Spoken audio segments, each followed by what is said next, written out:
If you want to start your private practice while working full-time, but prevent burnout, today's video is for you. Now, as dietitians, we typically want to start our private practice while we're working another job, meaning we're starting our private practice on the side. I know that's common for many of you, and that was my story as well. But the issue is that when you're starting a private practice, you're learning business fundamentals. Now, business is very different than what us dietitians learned in school.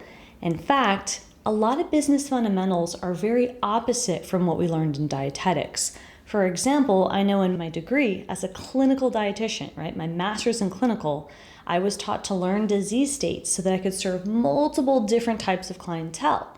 Where in private practice, more often than not, you're choosing a specialty that you want to focus on, and that's going to help you stand out and position yourself as an expert, also called niching down.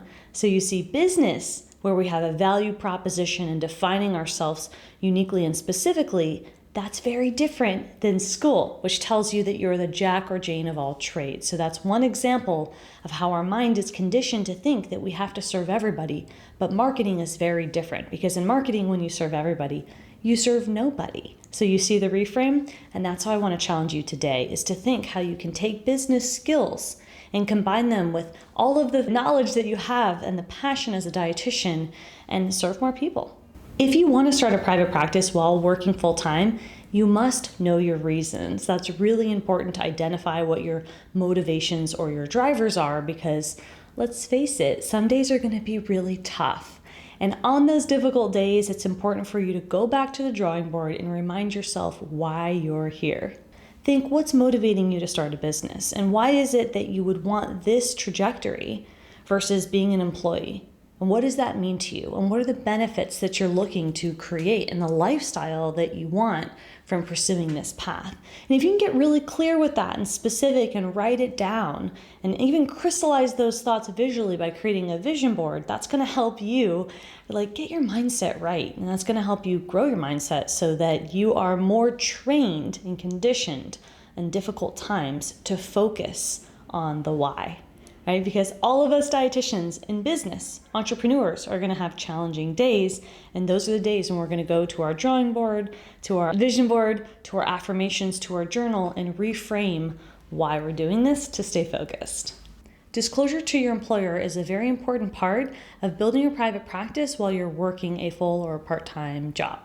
So tell them, tell your boss and tell your staff that you are building something on the side, and look for your contract and any obligations in fine print and see if there's any policies that prevent you from starting something on the side. So honesty is the best policy if you're able to just get out there and ask, is this something that you're able to do?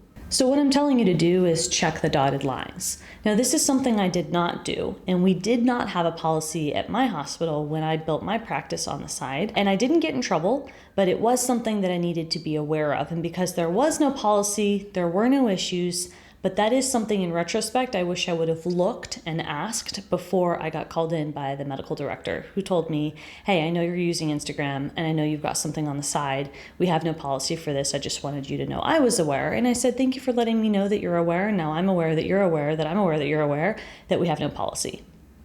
And I think you can see how that ended, because I left the job and went full-time in my business, never to look back, right? I'm super glad I started my own business, but in retrospect, I probably would have looked at that policy, and that can bring you a lot of confidence as well if you're able to just check and review what the fine print is when you did accept that job position. If you want to start your private practice while working full-time, you've got to define your ideal client. This is the 101 fundamental with clarifying how you stand out from somebody else, how you can define your brand, and then how you can then later translate your message onto your content strategy, because content is how people know you exist. So taking who you are and the problem you solve and translating that online and finding a way to communicate your messaging is really important. And it all starts with identifying who your ideal client is. You want to be clear. What are their pains and what are their frustrations? And the more specific you can get in this exercise, the better.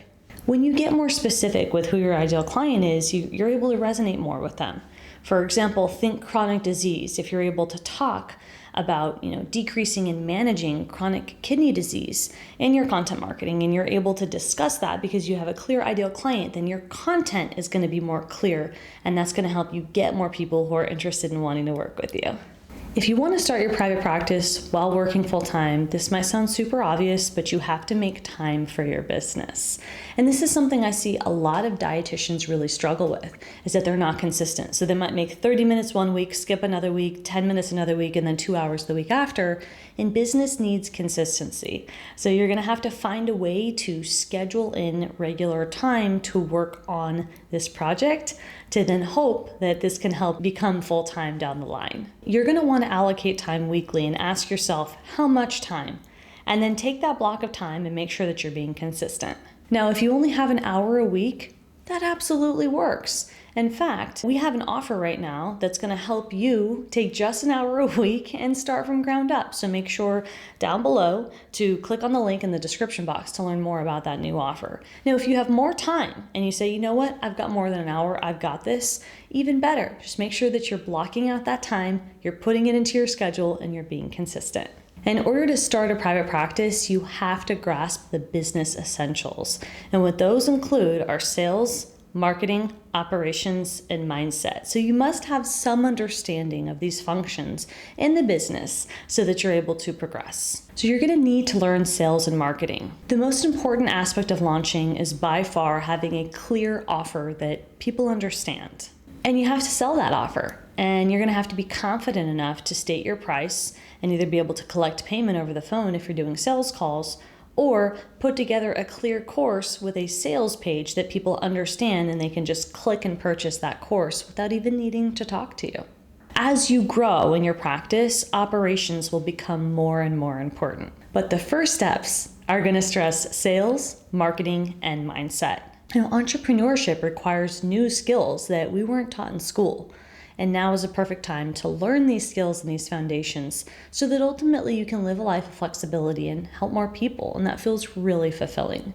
And the mindset piece is going to require you to be introspective about the way that you perceive situations and help you shift from fixed thoughts such as comparing yourself to other dietitians and their journey, and shifting to more growth-oriented thoughts such as you comparing yourself to where you were yesterday, last month, and last year.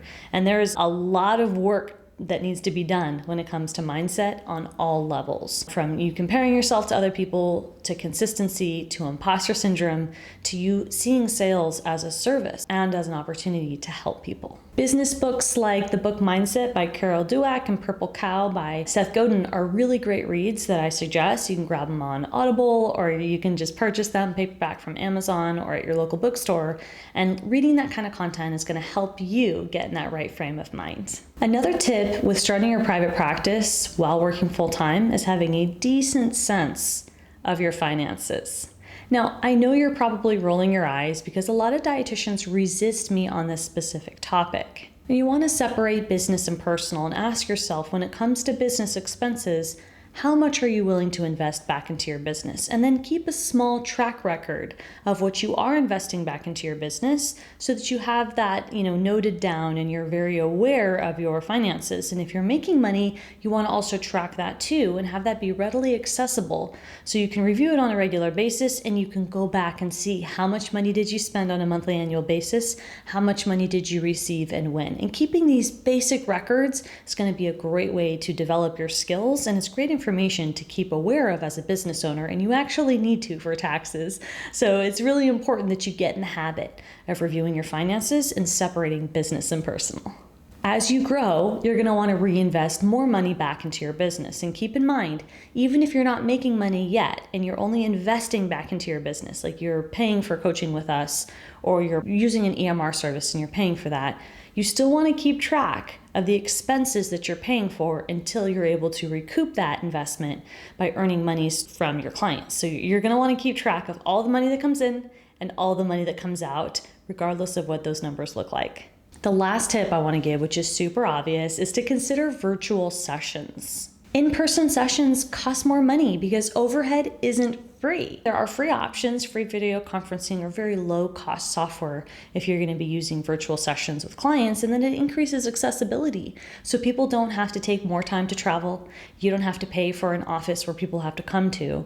And then you can also save on travel time that you and your customer are paying to get to that physical location.